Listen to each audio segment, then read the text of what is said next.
हम लोग कल पढ़ रहे थे कि वैश्वीकरण का बिहार पर सकारात्मक प्रभाव। ठीक, तो आज हम पहला क्वेश्चन होगा हम लोग का कि वैश्वीकरण का बिहार पर, लिखिए, वैश्वीकरण का बिहार पर पड़े, वैश्वीकरण का बिहार पर पड़े नकारात्मक प्रभावों का, वैश्वीकरण का बिहार पर पड़े नकारात्मक प्रभाव का वर्णन करें। वैश्वीकरण का बिहार पर पड़े नकारात्मक प्रभाव निम्नलिखित हैं, निम्नलिखित हैं। नंबर 1, कृषि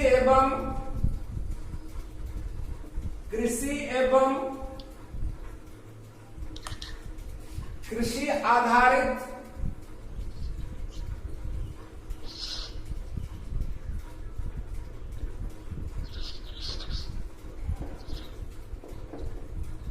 कृषि एवं कृषि आधारित उद्योगों की उपेक्षा। देखिए, बिहार जैसे गरीब प्रदेश में वर्णन होगा, बिहार जैसे गरीब प्रदेश में,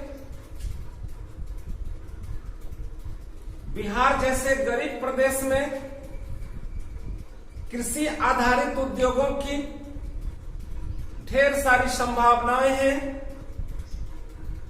परंतु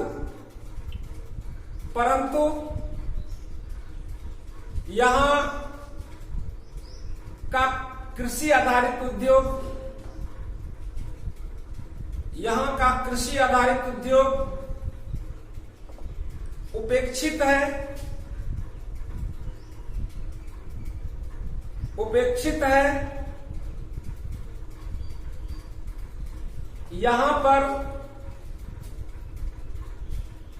पर इस दिशा में निवेश, यहां पर इस दिशा में निवेश संतोषजनक नहीं है।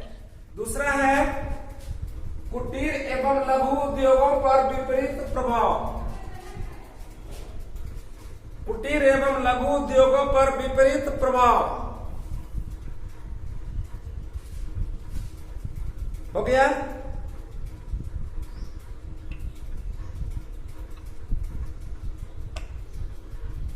देखिए, बहुराष्ट्रीय कंपनियों के मुकाबले, बहुराष्ट्रीय कंपनियों के मुकाबले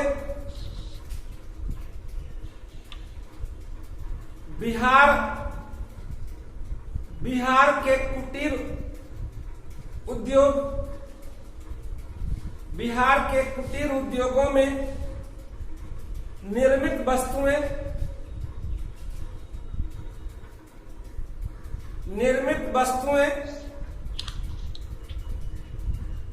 अपेक्षाकृत महंगी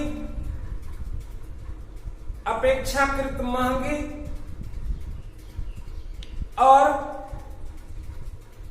कम टिकाऊ होते हैं, अपेक्षाकृत महंगी और कम टिकाऊ होते हैं।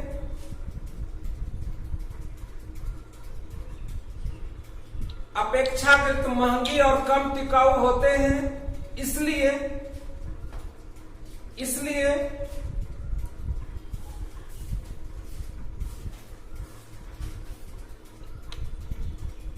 कुटीर उद्योग पर इसका विपरीत प्रभाव पड़ता है। साथ ही लघु उद्योग भी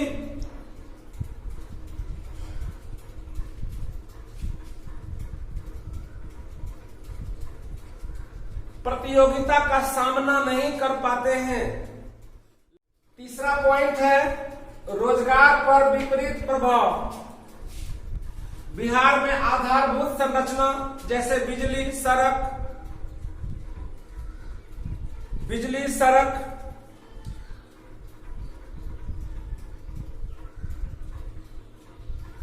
विश्व स्तरीय होटल,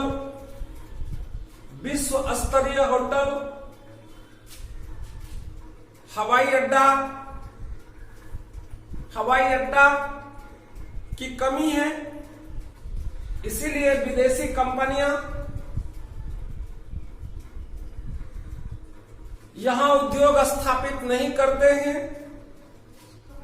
कुटीर उद्योग एवं लघु उद्योग प्रतिस्पर्धा में नहीं टिक पाने के कारण श्रमिकों तथा अन्य कामगारों की छटनी करते हैं। अन्य कामगारों की छटनी करते हैं, जिससे बेरोजगारी बढ़ती है। चौथा है कम पूंजी निवेश।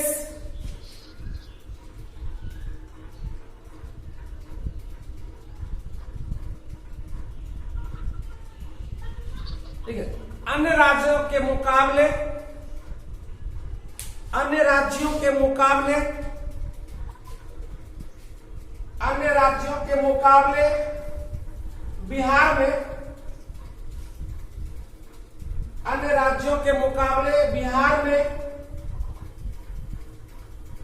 पूंजी निवेश बहुत कम हुआ है। पूंजी निवेश बहुत कम हुआ है।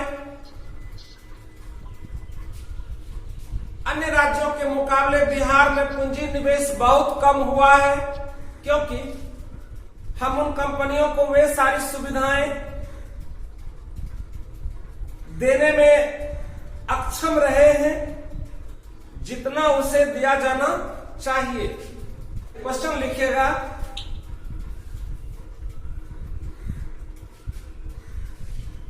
भारत में 1991 ईस्वी में भारत में सन 1991 ईस्वी में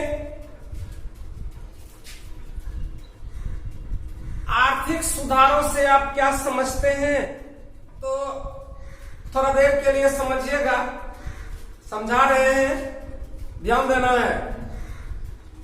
कोई भी सरकार आए जाए, इससे अर्थशास्त्र को कोई प्रभाव नहीं पड़ता है। राजनीति से अर्थशास्त्र को कुछ लेना देना नहीं है। 1989 में खाड़ी युद्ध हुआ। खाड़ी युद्ध में इतना विश्व प्रभावित हुआ कि आर्थिक मंदी की हालत आ गई। भारत 49 क्विंटल सोना बैंक ऑफ इंग्लैंड में गिरवी रख दिया, अपना सोना। भारत के पास उतना विदेशी मुद्रा भंडार था कि केवल हम 15 दिन तक ही आयात कर सकते थे, उसके बाद हमारे पास कुछ नहीं था। देश पर विदेशी कर्ज काफी बढ़ गया था। उसी समय हमारे महान अर्थशास्त्री और भारत के भूतपूर्व प्रधानमंत्री मनमोहन सिंह आए कांग्रेस के, और उन्होंने आर्थिक सुधार का कार्यक्रम चलाया, जिसे हम एलपीजी के नाम से जानते हैं।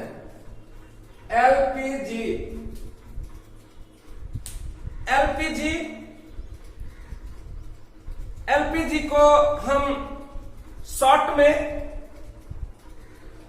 इसको विस्तार में जानेंगे। एल का मतलब होता है लिबरलाइजेशन, उदारीकरण। पी का मतलब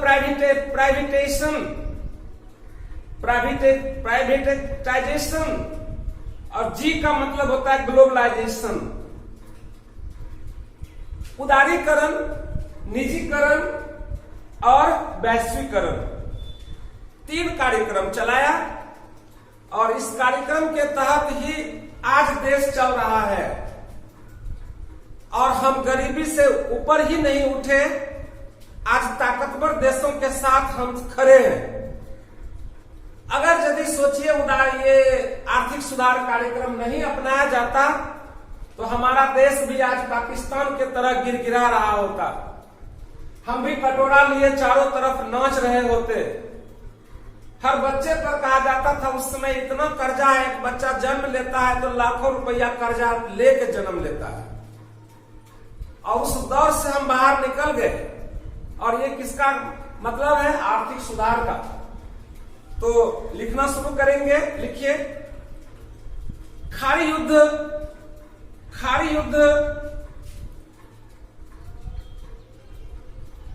1990-91 ईस्वी में हुआ और इस खाड़ी युद्ध ने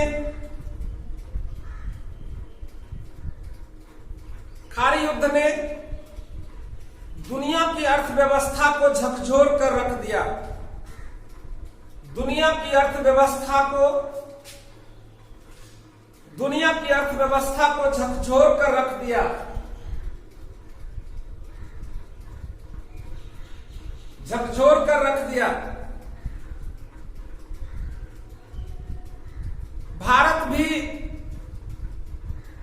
भारत भी आर्थिक संकट में फंस गया। पेट्रोल आदि आवश्यक वस्तुओं के आयात के लिए 15 दिन से अधिक का भुगतान राशि नहीं बचा हुआ था।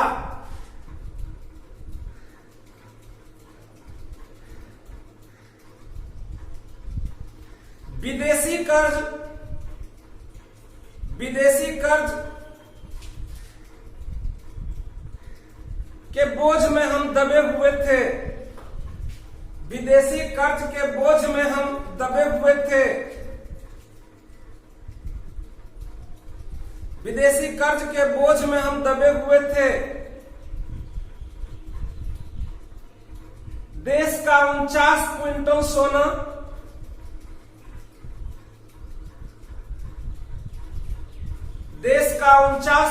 सोना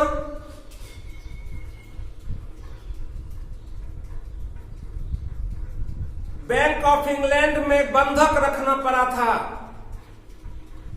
देश का 49 क्विंटल सोना बैंक ऑफ इंग्लैंड में बंधक रखना पड़ा था। तब 1991 ईस्वी में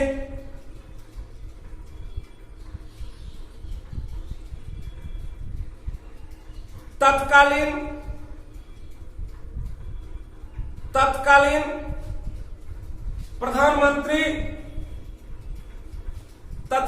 प्रधानमंत्री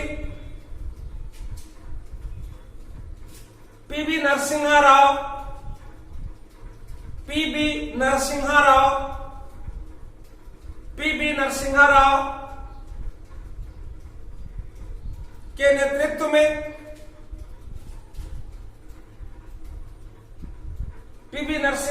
के नेतृत्व में तत्कालीन वित्त मंत्री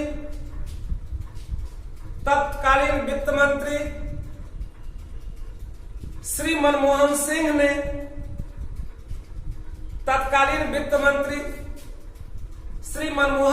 ने आर्थिक सुधार का कार्यक्रम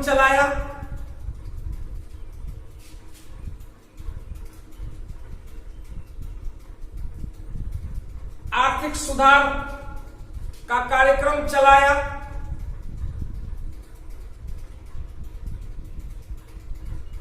जिनके निम्नलिखित 3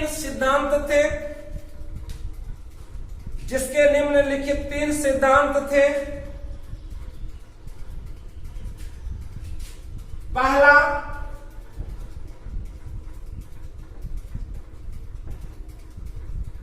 लिबरलाइजेशन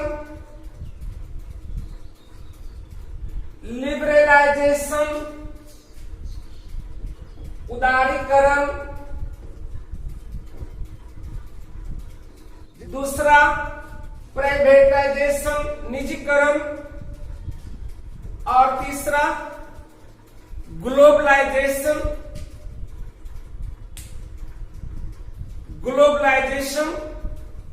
थे। संक्षेप में एलपीजी के नाम से जाना जाता है। क्वेश्चन लिखिए, आर्थिक सुधारों के कौन कौन से उद्देश्य थे? आर्थिक सुधारों के कौन कौन से उद्देश्य थे? आर्थिक सुधारों के कौन कौन से उद्देश्य थे?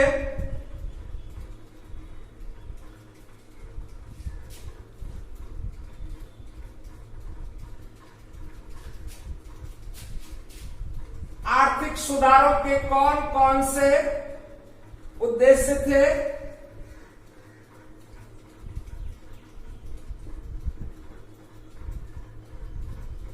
लिखिएगा आर्थिक सुधारों के उद्देश्य निम्नलिखित थे। नंबर 1, उत्पादन इकाइयों की कार्यकुशलता एवं उत्पादकता स्तर में सुधार लाना। बोर्ड दिख रहा है। उत्पादन इकाइयों की कार्यकुशलता एवं उत्पादकता स्तर में सुधार लाना। तीसरा है भूतकाल की तुलना में विदेशी पूंजी एवं विदेशी विनियोग एवं तकनीकी का अधिक से अधिक उपयोग करना। चौथा, विकास की दर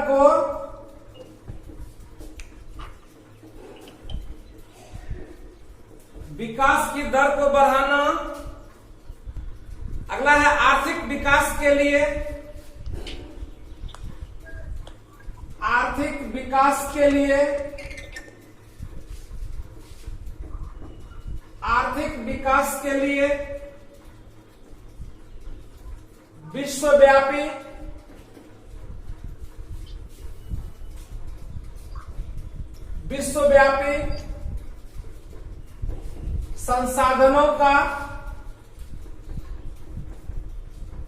विश्वव्यापी संसाधनों का उपयोग करना।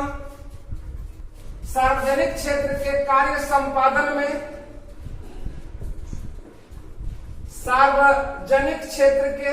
संपादन में सुधार लाना। तो क्वेश्चन लिखिएगा, एक लास्ट क्वेश्चन आज का फाइनल है। देखिए, वैश्वीकरण का एक आम आदमी पर पड़े प्रभाव का वर्णन करें। लिखिए, वैश्वीकरण का आम आदमी के जीवन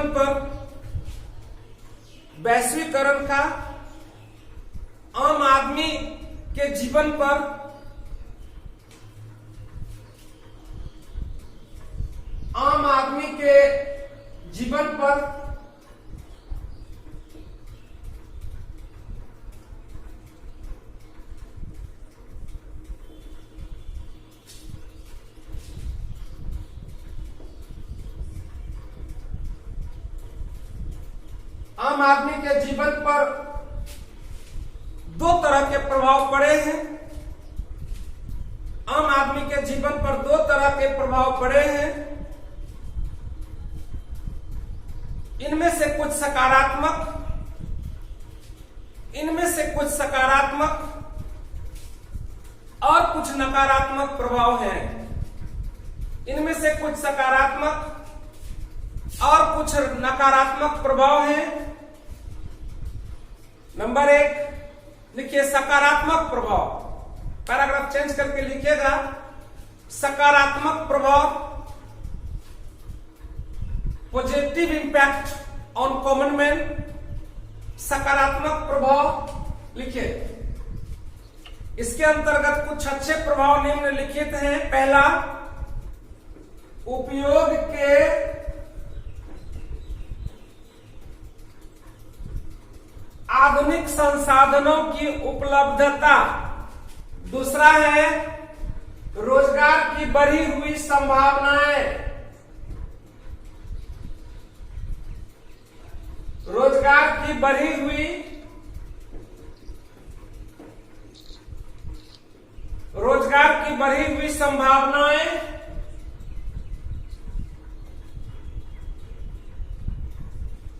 नंबर 3,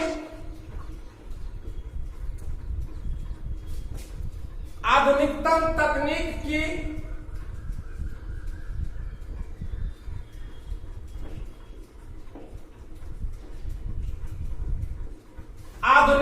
तकनीक की उपलब्धता। पैराग्राफ चेंज कीजिए और लिखिए, वैश्वीकरण का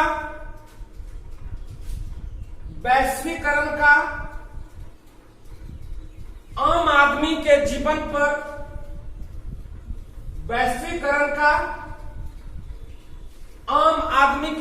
पर कुछ नकारात्मक प्रभाव भी पड़े हैं। कुछ नकारात्मक प्रभाव भी पड़े हैं जो निम्नलिखित हैं। कुछ नकारात्मक प्रभाव भी पड़े हैं जो निम्नलिखित हैं। नंबर एक, बेरोजगारी बढ़ने की संभावनाएं। बेरोजगारी बढ़ने की संभावनाएं। नंबर 2, उद्योग एवं व्यवसाय के क्षेत्र में बढ़ी हुई प्रतियोगिता।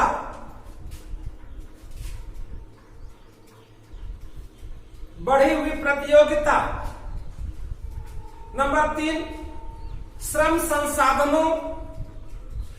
संगठनों पर बुरा प्रभाव। अगला पॉइंट है मध्यम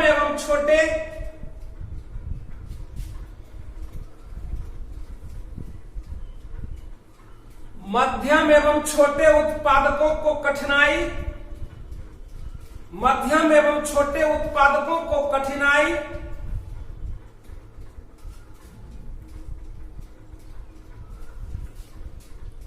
अगला पॉइंट है कृषि एवं ग्रामीण क्षेत्र में संकट।